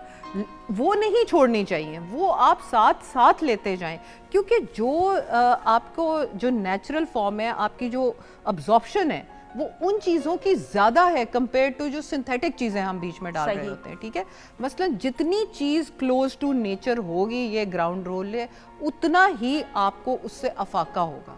तो इसलिए ये ज़रूर याद रखें कि नेचुरल चीज़ का कोई नेमुल बदल नहीं। बिल्कुल सही। ठीक है, tip of the day. Tip of the day यही है, हमने जो अभी बताई है कि रात के वक्त आपने मैग्नीशियम के अलावा और कोई मल्टीविटामिन का इस्तेमाल नहीं करना। और अपनी जो जिस टाइम पे आप वॉक करते हैं उस टाइम पे भी लोग अक्सर कहते हैं कि जी हम मल्टीविटामिन्स खा के वॉक करते हैं। ऐसा ही है। दैट इज वेरी रॉन्ग, क्योंकि खाली पेट आपने वॉक करनी होती है, ऑब्वियसली खाना खा के तो कोई नहीं वॉक करेगा ना, वो भी बहुत गलत है। और आयरन अगर आपने लेनी है तो खाने के आपने 1-1.5 घंटे बाद लेनी है। ओके, ये खाली पेट मैंने की हुई है वॉक्स, और वॉक करने का नुकसान भी हुआ है, तो मैं तो कहती हूँ कि आप अपने पर्सनल एक्सपीरियंसेस बताएं लोगों को, that you learn from your mistakes. और मैंने I learn from my mistakes, और फिर मुझे अल्लाह का शुक्र है पॉजिटिव एक, वो डॉक्टर साहबा को तो पता ही है ऑब्वियसली, पॉजिटिव एक इफेक्ट भी नजर आया। तो इसलिए मेरा भी दिल करता है कि मैं पर्सनल एग्जांपल्स दूं ताकि लोगों को पता चले कि Why not? कि बिल्कुल। आप हेल्दी लाइफस्टाइल रखेंगे तो फिर आप सुंदर साहब ने इतनी चीजें अपनी लाइफ में इनकॉर्पोरेट की, and every time you have told me you are a happier person and you are a more positive person, जो कि आप पहले भी थे लेकिन अब आप ज्यादा हो गए। शुक्र अल्हम्दुलिल्लाह। तो ये चीज अगर आप लोगों को बता रहे हो तो आई थिंक इससे बड़ा मैसेज तो कोई नहीं ना, because people love you so much. बिल्कुल, आपकी वजह से, आपकी गाइडेंस की वजह से। Thank you so much, it was a Thank you, pleasure sir. Having you. और आपकी गाइडेंस एंड काउंसलिंग ये है कि आप इधर आएंगे, हम तालियां बजाएंगे और आप गाना गाएंगे, आ जाइएगा।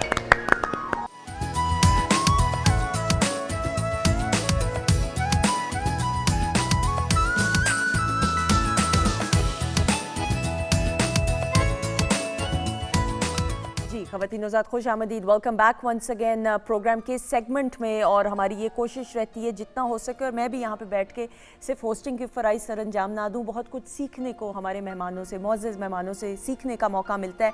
और ख़वातीन-ओ-ज़ात हम बात करते हैं तालीम की, तो तालीम के साथ तरबियत का बड़ा एक अहम किरदार होता है किसी भी बच्चे की शख्सियत को मुकम्मल करने में। और अगर आप चाहते हैं कि आपका बच्चा एक बाशऊर शहरी बने और पॉजिटिवली माशरे में कंट्रीब्यूट कर सके, तो बड़ा ज़रूरी है कि तालीम और तरबियत में बैलेंस लाया जाए। और वो बैलेंस किस तरीके से लाया जा सकता है? हमारे यहाँ ये एक आम तासुर हमेशा से रहा है कि सिर्फ माँ का एक बड़ा अहम किरदार है। अच्छा, कोई बच्चा होता है ना या बच्ची होती है किसी भी उम्र के हिस्से में, आप इवन अगर मैं कोई अच्छा काम करूँ तो कहा जाता है कि जी ये मेरी वालदा की अच्छी तरबियत है। तो वालिद का नाम क्यों नहीं आता, वालिद का कितना अहम किरदार है, इस हवाले से आज हम गुफ्तगू करेंगे।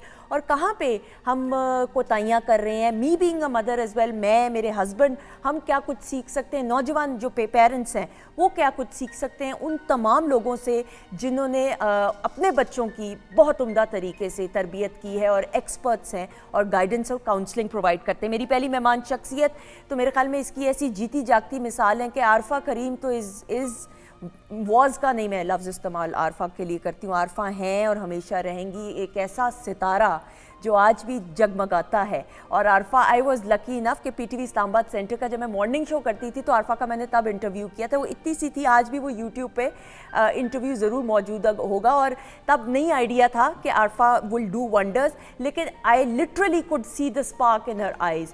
और इनकी वालदा के साथ वालिद, दोनों पेरेंट्स का एक बड़ा अहम किरदार रहा है।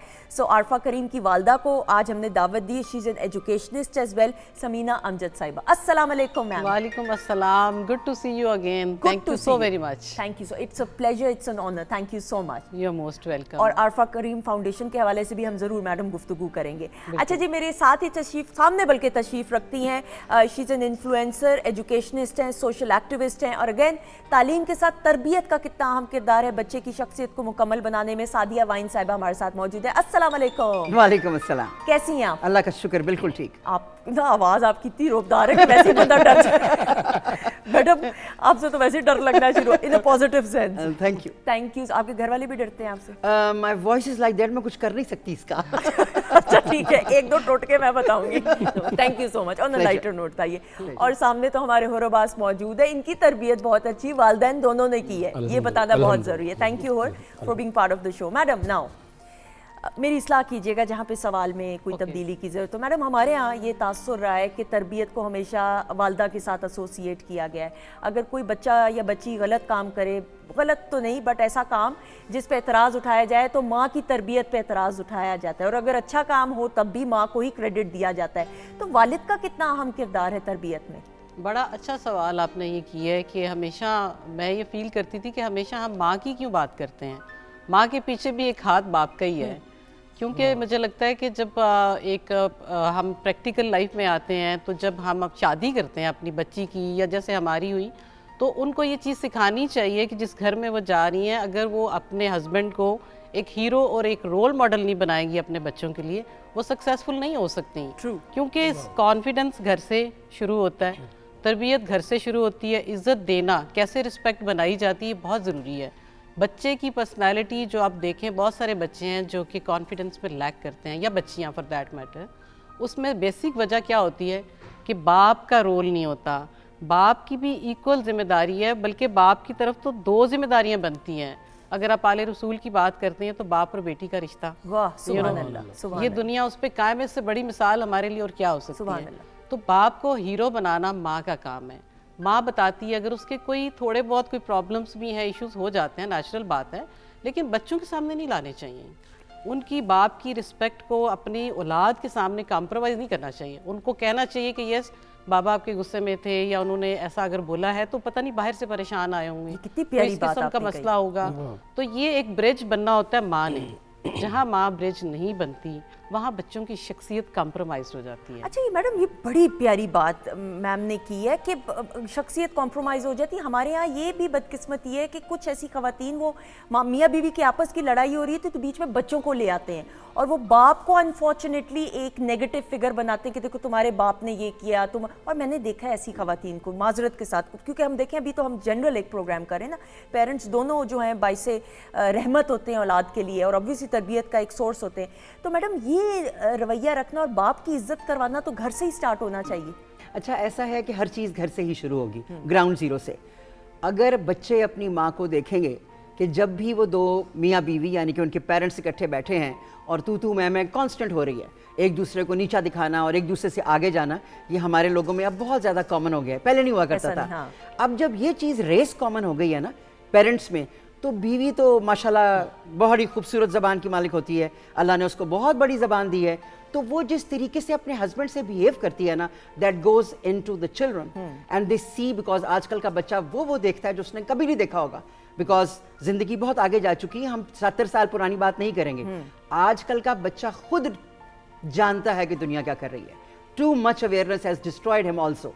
तो when he watches his mother कि वो तो बेइज्जती करने में शेर हैं, मियाँ नहीं भी है तब भी उसके बाद लगा होगा कहीं पर, गया होगा तुम्हारा बाप तुम्हारा बाप तुम्हारा बाप, तो वो जो देखता है वही उसके अंदर इनकलकेट होता है। इसलिए how would he do that, वो नहीं करेगा इज्जत, वो ड्रामा ही करेगा अपने बाप के साथ भी और माइंड यू माँ के साथ भी। बिल्कुल सही, तो वैसा वर्सा। डेफिनेटली, यानी जो बाप भी अगर अपनी बीवी के साथ जो है वो शौहर जो है वो लड़ाई कर रहा है और माँ को टॉन्ट मार रहा है बच्चे की, तो वो फिर माँ के लिए भी इज्जत ही बच्चे की। बिल्कुल सही, बिल्कुल ऐसा ही होगा, क्योंकि हमारे टेलीविजन ने, ड्रामाज ने इतनी ज्यादा अवेयरनेस फैला दी है बाप के बारे में और माँ के बारे में भी कि बच्चे उन्हीं पर डाउट करते हैं, दोनों पे। सही। And this is something wonderful कि बच्चे को कम से कम नजर तो आ रहा है कौन सही है कौन नहीं। बाप की भी जुबान कम नहीं होती जब उसका दिल करता है बोलने को, ऐसा ही है। लेकिन हमारे माशरे में ये समझ रहा था कि बाप बेचारा सुबह का गया राती गार आंदा है, बच्चा नु आइसक्रीम खुआ के लांदा है, उन्होंने कुछ ना कहो, that's not only his business. कमा के लाता है कि उसका फर्ज बनता है, लेकिन अपने बच्चों को और अपनी माँ की, अपनी माँ समेत बच्चों की माँ की इज्जत करना उसके फराइज में सबसे पहले होना चाहिए। और ये आएगा सिर्फ ट्रेनिंग से और अवेयरनेस से, जो excuse me is a little bit shortening in our country. बिल्कुल, I agree totally madam. Now लेकिन ठीक है, मसला तो ये है, अब इसको हल कैसे किया जाए? बहुत सारे ऐसे मैंने फादर्स देखे, मैं अपने वालिद साहब की क्यों ना बात करूं, हर तरीके से अपने मसरूफ वक्त में से फैमिली के साथ टाइम निकालना, छोटी छोटी कहानियाँ और उन कहानियों से सबक सीखना हमने। और आज भी मैं दिन में जब तक 10 दफ़ा अपने वालिद साहब से बात ना कर लूँ, वो मेरा दिन नहीं मुकम्मल होता। और आपको तो मालूम है कि जितना मेरा, तो बहुत सारे ऐसे वालिदैन और उसमें जो बाप है उनका बड़ा अहम किरदार रहता है। लेकिन हम आजकल की नौजवान नस्ल की बात करते हैं, बहुत मदर एंड फादर, किस तरीके से टाइम बैलेंस किया जाए, कितना क्वालिटी टाइम देना चाहिए? देखिए, जब बात पेरेंटिंग की हम करते हैं तो डेफिनेटली इसमें दोनों आ जाते हैं, माँ भी है बाप भी है, और रोल डिफाइंड है, अल्लाह की तरफ से ही डिफाइंड है कि जो माँ है उसने क्या करना है, उसने घर में बच्चे की परवरिश करनी है, वो इन्वायरमेंट देना है, उसकी ग्रूमिंग करनी है। और ये एक बात मैं आपको बता दूं कि हम जो कहते हैं वो नहीं होते, जो हम करते हैं हम वो होते हैं। और बच्चों से ज़्यादा किसको पता है? मुझे बताएं, आप छुप सकते हैं बच्चों से? बच्चा नोज़ के माँ ने कौन सा फ़ोन किस तरीके से अटेंड किया और बाद में क्या जेस्चर दिया है, क्या बात की है। बच्चा नोज़ के कौन से मेहमान के आने पे माँ खुश हुई है, किस रिश्तेदार के आने पे माँ ने जो बहुत बोला है बाद में कि क्या है ये, ऐसी बगैर इजाज़त के आ जाते हैं। ये सारी, अच्छा आप अपने साथ ये बुराई कर रहे होते हैं, जाने वाले के साथ नहीं कर रहे। बिल्कुल, बड़ी प्यारी बात। आपने अपने बच्चे की पर्सनैलिटी में ये बात बिठा दी, उसके सॉफ्टवेयर में इंस्टॉल कर दी कि इट इज़ ओके, किसी की बुराई करना इज़ ओके, एक्सेप्टेबल, किसी को शाउट करना, किसी से बदतमीजी करना इज़ ओके, एक्सेप्टेबल। इतना नॉर्मल कर दिए इस चीज़ को कि वो इस चीज़ को बुरा ही नहीं महसूस करते, कि वो अब उनका बस नहीं चलता तो वो अपने मुलाजमीन पे चीखते हैं, शाउट करते हैं, सिबलिंग्स आपस में करते हैं, क्लासरूम में दूसरे जो उनके पीयर्स होते हैं उनके साथ करते हैं। तो बात शुरू कहाँ से हुई? घर से। जब तक ये बात माँ नहीं बताएगी कि किसी की रिस्पेक्ट करना, the most important thing is respect. और वैसे भी अगर आप इस चीज़ में जाए ना, पेरेंटिंग से ही मुझे एक बात याद आ गई कि जो हमारी सक्सेस है ना, हमें उसको रीडिफाइन करने की ज़रूरत है कि सक्सेस है क्या। इसी बारे में एक बुक पढ़ रही थी जिसमें बड़ी अच्छी उसने मिसाल दी, हैरियाना फ्रैंकलिन है, उन्होंने थ्राइव बुक लिखी है। अच्छा, उसमें उन्होंने 2 मैट्रिक्स पहले थे कि जिसके पास अगर पावर है या उसके पास पैसा है, ठीक है, ये 2 मैट्रिक्स थे। 3rd मैट्रिक उसने इंट्रोड्यूस करवाया। वो क्यों? कि वो अपना बहुत ज़्यादा काम करती थी, हार्ड वर्कर थी, एक दिन वो कोलैप्स कर गई, गिर गई, उसको चोट लगी, तो वो हॉस्पिटल में बैठी तो उसको याद आया कि this is what I am doing all that, कि मेरी ज़िंदगी ये है कि मैं आज इतने स्ट्रेस की वजह से यहाँ बैठी हूँ। तो वो 3rd मैट्रिक्स है ना, उसमें वेल बीइंग है, उसमें गिविंग है, उसमें हैप्पीनेस है, उसमें सेटिस्फैक्शन है। इन चीज़ों का बच्चों को बताना, करके दिखाना, एग्जाम्पल्स दिखाना, वो बहुत ज़रूरी है। बिल्कुल सही। अच्छा मैडम, इसी बात को, ये बड़ी खूबसूरत बात, और ये दुनियावी सक्सेस सिर्फ दुनियावी लिहाज से नहीं होती, एक सुकून और इत्मीनान भी होता है। और मुझे लगता है वो सुकून और इत्मीनान ज़रूरी नहीं कि पैसे से या पावर से या आपकी बहुत इज्जत है उससे आ जाए, कुछ और भी चीज़ें होती हैं। कैसे एग्जाम्पल्स हम छोटी छोटी बच्चों के सामने बोथ मदर एंड फादर, माँ और बाप दोनों कैसे सेट कर सकते हैं कि बच्चे की मुकम्मल शख्सियत, हेल्दी ग्रोथ हो? ये एक मुस्लिम सोसाइटी है, पाकिस्तान एक मुसलमानों का मुल्क है, और जिस घर में अल्लाह पाक का जिक्र बहुत कम होता है, कुरान पाक कभी नहीं खुलता, तस्बीह का जिक्र ही नहीं होता, टोपी पहनते हैं सिर्फ जुम्मे वाले दिन वालिद, और जाते भी सिर्फ जुम्मे की नमाज पढ़ने कड़क शलवार कमीज पहनकर, और वालदा भी इस कदर उस एथिक्स में नहीं है कि मेरे अल्लाह पाक क्या हैं, हजूर पाक की कैसे तालीम देनी है। हजूर पाक क्या थे? As far as I am concern, मैं एजुकेशनिस्ट हूँ, तो मैं लेती ही सिर्फ अल्लाह पाक की किताब को। बिल्कुल ऑब्वियस, मैंने कभी कोई रेफरेंसेस लिए, लोग कहते हैं वो पढ़ी वो पढ़, मैं कहा आई एम सो सॉरी, नहीं। I don't have time for that. मुझे अपडेटेड रहना है, और मेरी अल्लाह पाक की किताब में एक एक चीज मौजूद है, हर सवाल का जवाब, जिंदगी कैसे गुजारनी है, वो एक मुकम्मल कोड ऑफ लाइफ है। तो जिस घर में माँ बाप उसको मैनेज नहीं करेंगे तो माँ बाप भी लड़ते रहेंगे, तू मैं हम लोग शेर हैं, तो बच्चे क्या सीखेंगे? वही जो वो देखते हैं और सुनते हैं। और बच्चों की आंखें बहुत तेज है माशाल्लाह, और कान तो बहुत ही ज्यादा तेज है। मैडम आजकल के तो बच्चे मुझे लगता है ज्यादा सुपर इंटेलिजेंट है। मुझे तो फोन पकड़ के अभी इस्तेमाल भी नहीं ऐप करना आता, तो मेरी बेटी नोज के फाइल कैसे ट्रांसफर करनी है। But that's very good. But again आपने जो शुरू में बात की, टू मच ऑफ नॉलेज भी, मुझे याद पड़ता है हमारे बचपन में, मैडम आप भी एग्री करेंगी कि फिल्म्स भी हम देखते थे पहले माँ बाप की इजाज़त से, अब तो ऐप्स आ गई हैं, बच्चे खुद कर रहे होते हैं क्लिक, और ये माँ बाप का आम तासुर होता है। मैं आपसे बल्कि ये बात करते हुए कि चूंकि बच्चा इंटरनेट पे बैठा है, यूट्यूब पे, तो कोई अच्छी पॉजिटिव, ज़रूरी नहीं होता कि पॉजिटिव चीज़ बच्चा देख रहा हो। ये चेक एंड बैलेंस रखना कितना ज़रूरी है? ये बात तो आपकी बिल्कुल ठीक है, लेकिन अनफॉर्चुनेटली ये हमारे हाथ से निकल गई है ये बात। वो कैसे है कि आप घर में पाबंदी लगा लें, फ़ाइन, बच्चा जाएगा क्लास में जाएगा, नेबर्स में जाएगा, फ्रेंड्स के साथ बैठेगा, हर वो चीज़ वो, बल्कि उसमें एक और आदत डेवलप हो जाएगी कि वो छुपाएगा, हाइड करेगा, झूठ बोलेगा, नेगेटिविटी उसमें आती है। यस, हम एक ही काम कर सकते हैं कि अल्लाह से दुआ कर सकते हैं, अपनी परवरिश पे यकीन रख सकते हैं, उनको अपने करीब कर सकते हैं, अपनी गुडनेस की वजह से, अपनी पॉजिटिविटी की वजह से। अगर आप बच्चों को टाइम नहीं देंगे, उनको अपने साथ इन्वॉल्व नहीं रखेंगे, एंगेज नहीं रखेंगे, तो वो फिर बाहर की दुनिया में जाएंगे। और नेट जो है वो आपको पता ही है कि अब तो फ्री इतनी सारी ऑफर्स हैं, आप बताइए इंसान के बस में ही नहीं है कि उन पे चेक एंड बैलेंस रख सकें। बिल्कुल, उनको सिर्फ इतना ट्रस्ट दें कि आई ट्रस्ट यू। उनको ये पता होना चाहिए कि मेरा बच्चा, कि वो कहें कि दुनिया सारी के मुझे पता है आप झूठी बोलते हो, भले आपको पता हो कि वो कह रहा है लेकिन गलत कह रहा है, लेकिन जब तक आप ट्रस्ट नहीं देंगी, आप उस पर एतबार नहीं करेंगी, यकीन नहीं करेंगी, तो वो आपको चीट करने की हर मुमकिन कोशिश करता रहेगा, बिकॉज उसके लिए कोई चीज़ मानी नहीं रखती। ये बड़ी प्यारी बात है। आपने बताना है कि नहीं, आई ट्रस्ट यू, मुझे पता है आप कह रहे हो, आपने नहीं देखना तो आप नहीं देखोगे, आई ट्रस्ट यू। वो जिम्मेदारी जो है और फिर बच्चे पे आ जाती है कि भाई मेरे माँ बाप ने मुझ पे एतमाद किया। आप क्या कहोगे बच्चों की तरबियत के हवाले से, आपकी जो तरबियत माशाल्लाह जिस तरह हुई उसको देखते हुए? मैं मैम के साथ बात के साथ एग्री करता हूँ। सबसे पहले तो हमारे यहाँ ये होता है कि बच्चे को हम एजुकेशन देते हैं, वो देनी भी चाहिए, लेकिन यह है कि थोड़ी इस्लामी नॉलेज होनी चाहिए। True. तो जब हमारे अंदर रसूल खुदा की, आल की, रसूल की जो तरबियत है, वो जब हमें नहीं पता होगी तो वो मेरे ख्याल में सारे मिसमैनेज हो जाएगा। लेकिन अल्हम्दुलिल्लाह हर घर में, अल्हम्दुलिल्लाह, ये तो मैं ऑब्वियसली देखें ये हमारी खुशकिस्मती है हर घर में, लेकिन हाँ ये आप अगर कहना चाह रहे हैं कि थोड़ी ज़्यादा उसमें होनी चाहिए, होना तो चाहिए, ठीक है, बहुत बिल्कुल ज़रूरी सही, होना तो हर चाहिए। घर में अल्हम्दुलिल्लाह, बिल्कुल सही। मुझे ये बताइएगा कि आप बचपन में किस तरीके से आपके वालिदैन ने आपकी ट्रेनिंग की, तरबियत की? आप कहीं हिचकिचा जाते थे, घबराते थे, तो आपके पेरेंट्स का क्या अहम रोल होता था? मेरे वालिद थोड़े सख्त मिजाज थे, ठीक है। अभी भी माशाल्लाह उनको ज़िंदगी दे, थोड़े सख्त मिजाज है, मतलब वो हमेशा हौसला देते हैं कि अगर मैं कभी घबरा भी जाऊं या कभी कभार ऐसा होता है कि थोड़ा बहुत हो जाता है, हिचकिचाहट होती है, तो वो कहते पुशअप करते हैं हमेशा कि घबराना नहीं है किसी भी काम को लेके। तो अल्हम्दुलिल्लाह कि मुझे मेरे माँ बाप के साथ मेरे वालिद की मुझे ज़्यादा है सपोर्ट। बिल्कुल। और वालदा की दुआएं? माँ की दुआ के बगैर तो कुछ भी नहीं है, वो तो ऑफ कोर्स होनी चाहिए। बिल्कुल सही। सो मैडम अगेन वही बात आ गई, कम्युनिकेशन गैप ख़त्म होना कितना ज़रूरी है। बाप का एक रोब मेरे ख्याल में तो बिल्कुल रहना चाहिए कि जब बाप का एंट्री हो घर के अंदर तो बच्चों में डिसिप्लिन आना चाहिए कि भाई मेरा बाप आ गया है, तो वो तो है, लेकिन गैप कैसे ख़त्म किया जाए? कम्युनिकेशन हर चीज़ जिस तरह माँ के साथ बच्चा एक डिस्कस करता है, बाप के साथ किस तरह से कर सकता है? बिल्कुल वैसे ही जैसे वो अपनी माँ के साथ करता है। बाप की जगह बनाना वालिदा का काम है, जो कि ज़रा मुश्किल बनती है। वक्त गुजर गया है ना, वक्त बदल गया है। जैसे अभी हुर ने कहा कि अगर तालीम अल्लाह पाक का जिक्र नहीं हो रहा, और आपने कहा कि हर घर में अल्हम्दुलिल्लाह हो रहा है। मैं यहाँ पर बिल्कुल ये ऐड करना चाहूँगी कि मेरे पास जितने भी क्लाइंट्स हैं उनके 12-12 साल के बच्चे अभी यस्फुल कुरान पर बैठे हुए हैं और उनको बिल्कुल नहीं पता।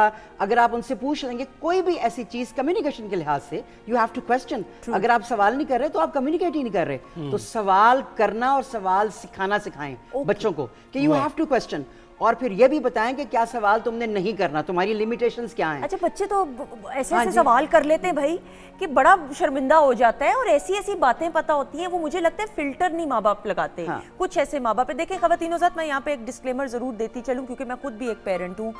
मैं और मेरे हस्बैंड, हम अपनी बेटी की जब बात करते हैं इसमें मैं अपने आप को भी शामिल कर रही हूँ, इसमें मैं अपनी भी इस्लाह कर रही हूँ कि कहाँ पे मेरे हस्बैंड की, मेरी इस्लाह, वी बीइंग पेरेंट्स। क्योंकि हम किसी को ये नहीं कह रहे, हमने माशरे में अगर हेल्दी बच्चों की, मेंटल हेल्थ की बात करनी है तो वो पॉजिटिवली किस तरह कंट्रीब्यूट कर सकते हैं, हम उस हवाले से गुफ्तगू करें। तो हम किसी एक की बात नहीं करें, ताकि मैंने कहा ये ना हो लोगों की दिल आज़ारी हो जाए। तो इसलिए आपको मैं अपने हवाले से सवालात ज़्यादा कर रही हूँ ताकि आप लोगों का एक वो एग्जांपल्स आपके सामने आ सकें। जी मैडम, आप भी कुछ ऐड करते इस हवाले जी से। बिल्कुल, आपने ठीक कहा है कि ये कम्युनिकेशन गैप जो है ये फिल होना चाहिए।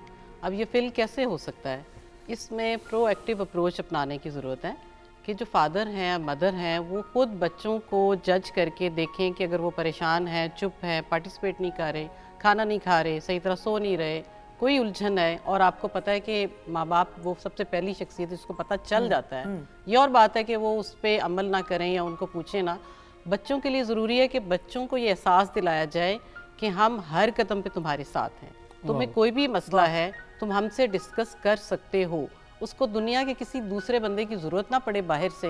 क्योंकि मैंने देखा है कि कभी कोई बात बच्चे या बच्ची की अनफॉर्चुनेटली कुछ हो जाए तो माँ और बाप आखिरी शख्सियत होते हैं जिनको पता चलता है। सही, उससे पहले सारी दुनिया को पता होता वेरी वेल है। सेड। और ये ट्रस्ट घर से शुरू होता है, क्योंकि हम इस्लाम मज़हब की बात करते हैं ना, तो जब तक हम इसकी प्रैक्टिस घर में नहीं लाएंगे, जैसे कि सादिया कह रही हैं, ये वाकई में बहुत ज़रूरी है कि घर में अगर फ़र्ज़ करें आपकी, ठीक है, आप मैं समझती हूँ कि आप बैलेंस करें कि जैसे अरफा की अगर मैं आपको एग्जांपल दूँ तो उसमें अगर वो इंग्लिश उर्दू गानों में फर्स्ट प्राइज़ लाती थी तो इतना ही किरत और नात में भी लाती थी माशाल्लाह, सुभान अल्लाह। उसको सिपारे उसको याद थे बहुत सारे, उसको सारी सूरतें इतनी सारी ढेरों ढेर याद थी। माशाल्लाह। वो इबादत पे बड़ा यकीन रखती थी, और टीचर मैं फ़ोटोकॉपी करवा लूँ, ये दुआ मुझे बहुत अच्छी लगी है, मैं इसको प्रैक्टिस करूँगी। लाइक उसकी किरत भी इतनी खूबसूरत थी कि वो बैलेंस था बिल्कुल। और जो इस्लाम की मज़हब की बात कीजिए तो उसकी जब तक टीचिंग पे हम नहीं जाएंगे, हम सारे नमाज पढ़ते हैं, आप किसी से पूछ लें कि नमाज का मतलब कितने लोगों को आता है, बिल्कुल सही। हम क्या कहते हैं अल्लाह मियाँ से, तो फिर हम उस पर अमल कैसे करेंगे जब हमें अंडरस्टैंडिंग डेवलप करना। ये है माँ बाप का काम कि वो बताएं कि कुरान उतरा है क्यों, ये नमाज हमारी कहती है क्यों, अल्हम्दुलिल्लाह, ये माशाल्लाह हमारी ये सुन्नत है, इस पे कैसे अमल करें। और वो जब तक खुद नहीं करेंगे, अगर एक बाप ये विश करे कि उसका बच्चा नमाज पढ़े 5 वक्त, खुद नहीं पढ़ता तो बच्चा नहीं पढ़ेगा। बिल्कुल सही। तो you have to set an example, तभी पढ़ेगा ना जब वो खुद पढ़ेगा। और खुद क्या है, एक्सक्यूजेज हैं, क्या है, ऑफिस जाना है जी, अल्लाह ताला ने तो हमें इतनी सहूलत दी हुई है कि हम इकट्ठी करके नमाज पढ़ सकते हैं। हम टाइम अगर है तो कज़ा, अगर फिर फ़र्ज़ करें नहीं पड़ेगी कज़ा पढ़ सकते हैं। ये सारी एग्जांपल्स बच्चों को सिखाना और बताना, प्रैक्टिकली इम्प्लीमेंट करके। असल में मुझे पता है क्या लगता है, मुझे लगता है हमने इस्लाम को इतना ऊपर करके एक ऐसी चीज़ रख दी है ना कि जहाँ तक हमारी पहुँच ही नहीं है। मैं यहाँ पे थोड़ा सा टॉपिक को, अखलाकियात का भी तो दर्स है ना, कि आपने अपनी हेल्पर्स के साथ कैसे बात करनी है, आपने उस्ताद से कैसे बात करनी है, बड़े अगर कहीं सड़क पे कोई बड़ा बुजुर्ग मिल जाता है तो उसको सलाम कैसे करना है, हमें तो बचपन से सिखाया गया था और अब भी है बच्चों में, ऐसी बात नहीं है। लेकिन जिनमें कमी है थोड़ी सी, उस हवाले से गुफ्तगू करते, कोई मैसेज देना चाहिए इस हवाले से? बिल्कुल देना चाहूँगी। मैं बेसिकली आजकल हेल्थ प्रोफेशनल हूँ, मेंटल हेल्थ प्रोफेशनल, और मैं देख रही हूँ कि माँ बाप का दिमाग तकरीबन ख़त्म हो चुका है। नहीं, आप ये ना करें, सबका नहीं करें। नहीं, सबका कभी भी नहीं। हम कभी भी एक लाठी से, कुरान पाक में है कि एक लाठी से सबको नहीं हाँकोगे। हाँ। तो ये वो लाठी नहीं है, ये वो लाठी है जो समझ रहे हैं ना, जिनको पता है मैं किसको कह रही हूँ। फिर जुमला दुरुस्त कर देना। हाँ जी, हम आपकी खातिर जुमला दुरुस्त कर देते हैं कि काफ़ी सारे वालिदैन का दिमाग खाली हो चुका है अपने बच्चों को सिखा सिखा के, लेकिन वो इतने ज़्यादा बेचारे रह गए हैं क्योंकि उनकी अपनी लाइफ ज़ीरो पर जा चुकी है, उनके घर के इश्यूज ख़त्म नहीं होते। कोई बहुत ही हसीन जगह होती होगी जहाँ पे माँ बाप बड़े ज़बरदस्त तरीके से रह रहे हों, बड़ा फिल्मी माहौल लगता होगा स्टोरी का, लेकिन इन रियलिटी ये ऐसा बिल्कुल नहीं है। मेरे तो क्लाइंट्स ही नहीं खत्म होते इस बात पे कि उनके दुख ही नहीं खत्म। जब उनके स्यापे नहीं खत्म हो रहे, वो बच्चों को क्या देंगे? हम बच्चों को एग्जैक्टली वो ही देंगे जो हमारे पास है। बिल्कुल सही। और इसी नोट के साथ यहाँ पे हम उन पेरेंट्स को जो अपने बच्चों की बहुत अच्छी तरबियत कर रहे हैं, बोथ पेरेंट्स यानी जिसमें वालिद और वालदा हैं, उनको हम सलाम पेश करते हैं, सलूट पेश करते हैं। You are setting an example for others to follow, और इसी तरह अच्छा काम करते रहे और हमने मिल के जो है माशरे की तरक्की के लिए अपना एक पॉजिटिव किरदार अदा करना है। थैंक यू सो मच, बहुत शुक्रिया मैडम, आपका भी और आपका भी थैंक यू।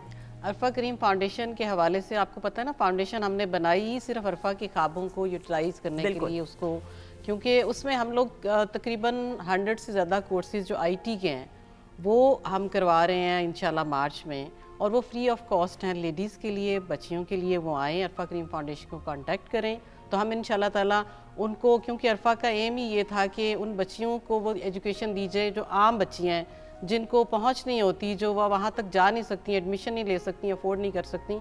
तो मैं ये सिर्फ मैसेज देना चाह रही थी कि वो ज़रूर अरफा करीम फाउंडेशन का पेज देखें, उन्हें समझ आ जाएगी और हम अनाउंस भी करेंगे इंशाल्लाह। Thank you so much, thank you so much. और आपका भी शुक्रिया, शेफ अनम का शुक्रिया, थैंक यू सो मच। ख़वातीन-ओ-ज़ात आपका बहुत बहुत शुक्रिया, दुआओं में हम सबको याद रखिएगा and stay positive, be positive and stay positive. इसी के साथ खुदा हाफिज़ हमारी तरफ से, लेकिन जाने से पहले होर अब्बास की आवाज़ में खूबसूरत सा गाना, बहुत सी क्लैप में।